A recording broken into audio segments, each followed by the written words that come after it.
नमस्कार, मैं Ravish Kumar. Supreme court के मुख्य न्यायाधीश बी.आर. गवई की ओर जूता फेंका गया है। भरी अदालत में एक वकील ने बेंच की तरफ उनकी ओर जूता फेंका। कोर्ट ने जूता फेंकने वाले वकील राकेश किशोर के खिलाफ केस दर्ज करने से इनकार कर दिया है और पुलिस ने उदारता का सनातन प्रदर्शन करते हुए जूता वापस कर दिया है। जिस सनातन के नाम पर, जिस अधिकार बोध के सहारे जूता फेंका गया, उसे वापस कर दिया गया। हमें यह समझना होगा कि वह कौन सा अधिकार बोध है जिसके तहत कोई वकील चीफ जस्टिस पर जूता फेंक देता है।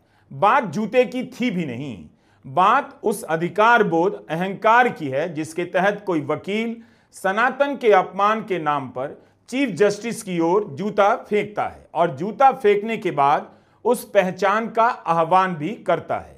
सुरक्षा कर्मियों द्वारा कोर्ट रूम से बाहर ले जाए जाने के दौरान वकील राकेश किशोर ने नारे लगाए, सनातन का अपमान नहीं सहेगा हिंदुस्तान।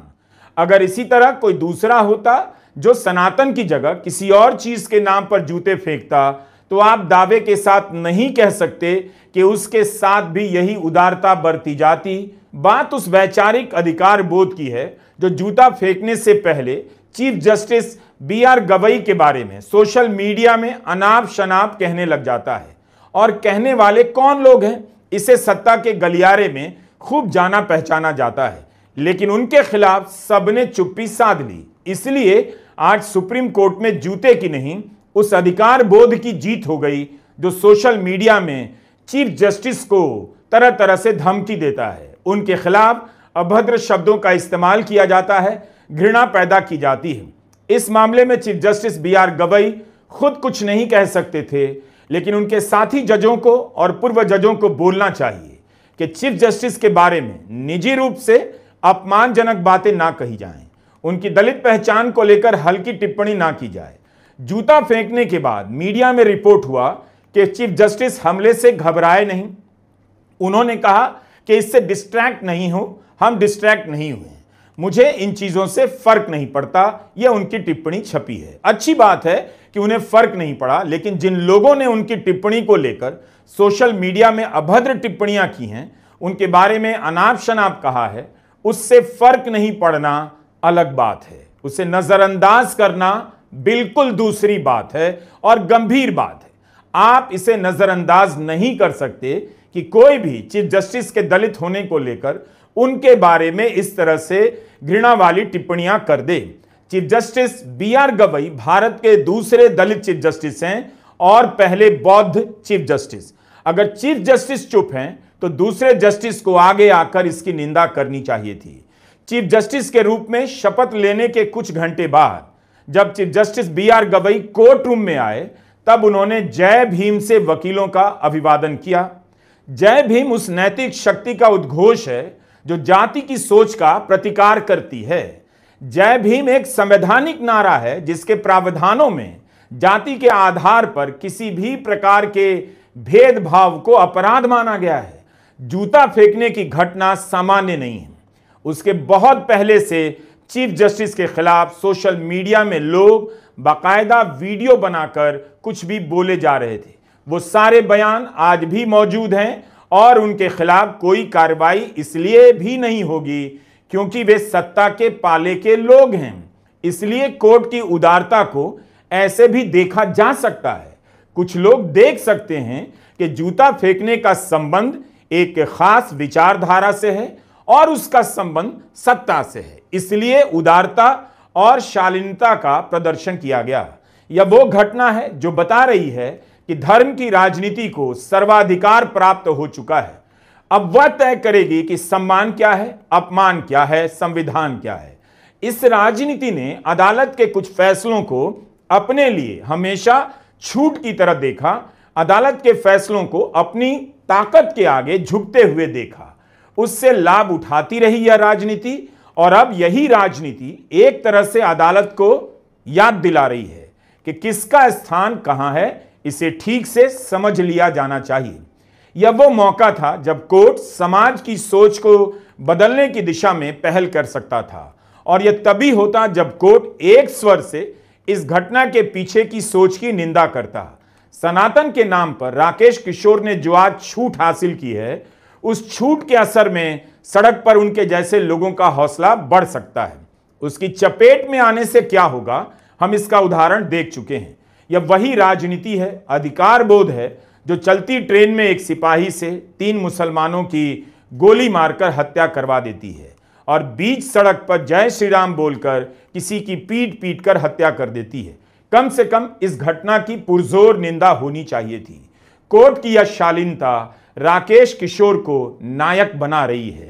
कांग्रेस अध्यक्ष मल्लिकार्जुन खड़गे ने लिखा है, मुख्य न्यायाधीश पर हमला करने का प्रयास अभूतपूर्व और शर्मनाक है। यह न्यायपालिका की गरिमा और कानून के शासन पर सीधा हमला है। जब अपनी योग्यता, ईमानदारी और दृढ़ता के बल पर देश के सर्वोच्च न्यायिक पद तक पहुंचे चीफ जस्टिस को इस प्रकार निशाना बनाया जाता है, तो यह अत्यंत चिंताजनक संदेश देता है। यह ऐसे व्यक्ति को डराने और अपमानित करने का प्रयास है जिन्होंने संविधान की रक्षा के लिए सामाजिक बंधनों को तोड़ा है। यह घटना दिखाती है कि पिछले 1 दशक में किस तरह घृणा, कट्टरता और धर्मांधता ने हमारे समाज को अपनी गिरफ्त में ले लिया है। भारतीय राष्ट्रीय कांग्रेस की ओर से मैं इस हमले की कड़े से कड़े शब्दों में निंदा करता हूं। हमारी न्यायपालिका की सुरक्षा और उसका सम्मान सर्वोपरि है। भय और हिंसा नहीं, बल्कि न्याय और विवेक की विजय हो, मल्लिकार्जुन खड़गे लिखते हैं। कांग्रेस के पूर्व अध्यक्षा सोनिया गांधी ने आधिकारिक बयान जारी किया है, जिसमें उन्होंने लिखा है कि मुख्य न्यायाधीश के ऊपर किए गए हमले की निंदा के लिए कोई भी शब्द पर्याप्त नहीं है। यह सिर्फ उन पर हमला नहीं है, हमारे संविधान पर भी है। चीफ जस्टिस ने तो शालीनता दिखाई, लेकिन देश को उनके साथ एकजुट होकर खड़े रहना चाहिए। हम सभी को इस घटना से पीड़ा का अपमान नहीं सहेंगे हम। अबे सनातन का तुम्हारा तो बाप ने सह लिया। सनातन की बात यहाँ पर है, तुम सीजीआई को सनातन से बड़ा मानते हो या छोटा मानते हो? और दूसरी बात, जो सनातन का अपमान, मैं पहले भी ये बात कह चुका हूं कि सीजीआई गवई साहब एक संवैधानिक पद पे बैठे हुए सही या गलत हो सकते हैं, परंतु इससे पहले जब तुम सनातन की बात करते हो तो कई जजिस ने मनुस्मृति के और दूसरे ग्रंथों का हवाला दिया, उनके ऊपर आपने सनातन का अपमान नहीं हुआ। जब एक जज कहता है जो मोहिनी के आंसू से गर्भवती होता है तो सनातन का अपमान नहीं हुआ। और रही बात सनातन का, देख लो आज मैं खुल के कह रहा हूं, सीजीआई गवई साहब के साथ हैं और सीजीआई गवई साहब ने अगर एक इशारा कर दिया तो मैं बताऊं इन की औलादों को पूरे भारत में कहीं भी छुपने की जगह नहीं मिलेगी। दूसरी बात, अगर ये कहते हैं कि हमारे मैं खुल के चैलेंज कर रहा हूं, सुप्रीम कोर्ट के सामने मैं खड़े होकर मैं चैलेंज कर रहा हूं इस बारे में कि आप चैलेंज करो कि आज हम सीजीआई साहब के खिलाफ ये धरना प्रदर्शन करेंगे, सुप्रीम कोर्ट में खाल उतार के जूते बना देंगे। पहुंची है और इसे लेकर आक्रोश है। केरला और तमिलनाडु के मुख्यमंत्री ने भी इस घटना की निंदा की है। मुख्यमंत्री एम.के. स्टालिन ने कहा है कि इस घटना की कड़ी से कड़ी निंदा की जानी चाहिए। जिस उदारता और शालीनता से चीफ जस्टिस ने जवाब दिया है, वह इस संस्थान की क्षमता का प्रदर्शन करता है। लेकिन हम इस घटना को हल्के में नहीं ले सकते। हमला करने वाले ने जो कारण बताए हैं, वो हमारे समाज में गहराई तक बैठे हैं और जिनका संबंध जातिवादी मानसिकता से है। अंग्रेजी में इसके लिए ऑप्रेसिव और हायरार्किकल माइंडसेट कहा गया है। कल जो सुप्रीम कोर्ट के अंदर जूता फेंका गया, क्या कहेंगे? देखिए, इसके पीछे पूरी की पूरी केंद्र सरकार का संरक्षण है। जिस तरीके से सोशल मीडिया पे जूता फेंकने वाले आदमी को हीरो बनाया जा रहा है और जस्टिस गवई को विलेन बनाया जा रहा है और उन सोशल मीडिया हैंडल्स पर कोई कार्रवाई नहीं हो रही है, सीधा सीधा लोगों को जजों के खिलाफ भड़काया जा रहा है। कहा जा रहा है कि सड़क पे अगर ये निकले तो इनके ऊपर हमले किए जाएंगे। इससे साफ पता चलता है कि पूरी की पूरी केंद्र सरकार एक तय तरीके से, एक योजनाबद्ध तरीके से देश के दलित मुख्य न्यायाधीश गवई को टारगेट कर रही है। ये वही गवई हैं जिनकी माताजी को अभी 5 अक्टूबर को भारतीय जनसंघ के 100 वर्ष पूरे होने पे बुलाया गया और उन्होंने कहा कि मैं और मेरा परिवार और मेरे पति अम्बेडकरवादी हैं, हम लोग आपके कार्यक्रम में नहीं आ सकते, हमारी और आपकी विचारधारा नहीं मिलती है। तब से एक योजनाबद्ध तरीके से एक अंबेडकरवादी दलित मुख्य न्यायाधीश को टारगेट किया जा रहा है, बेइज्जत किया जा रहा है और डराया धमकाया जा रहा है कि जो आदमी उनके साथ खड़ा होगा उसका सड़क पर निकलना मुश्किल होगा। तो आज हम सड़क पर निकल के आए हैं और हम देखने आए कि कौन हमारा क्या बिगाड़। अच्छा, मैंने उन एडवोकेट से बात की थी, उनका कहना था कि जस्टिस साहब ने 2 बार सनातनियों का अपमान किया। पहला गुजराव में जो विष्णु जी की मूर्ति है उसके ऊपर, और जो बुलडोजर चलाया जा रहा है उसको लेकर। दिल्ली की भारतीय जनता पार्टी की मुख्यमंत्री ने हनुमान जी का अपमान किया। हनुमान जी का अपमान करते हुए उनकी तुलना भ्रष्ट अफसरों के साथ की गई, नालायक अफसरों के साथ हनुमान जी की तुलना की गई। वहां पे इस नालायक जनसंघी सनातनी की सनातन नहीं जागा, वहां सोता रहा। इसी दिल्ली की मुख्यमंत्री रेखा गुप्ता ने मां दुर्गा की तस्वीर के साथ प्रधानमंत्री की तस्वीर लगाने की बात कही, तब इनका सनातन नहीं जागा।